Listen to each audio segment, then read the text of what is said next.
Hi!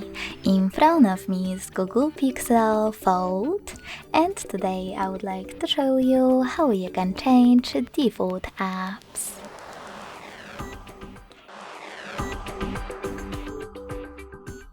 You need to begin by going into Play Store and installing your new defaults.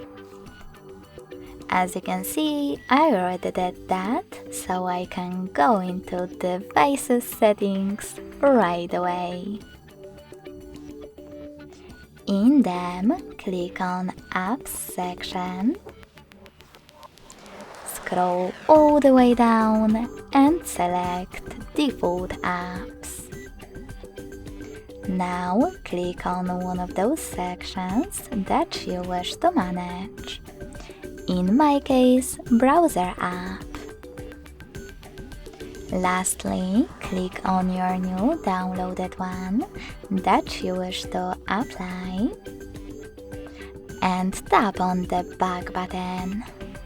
So when I do that, as you can see, my default app has changed.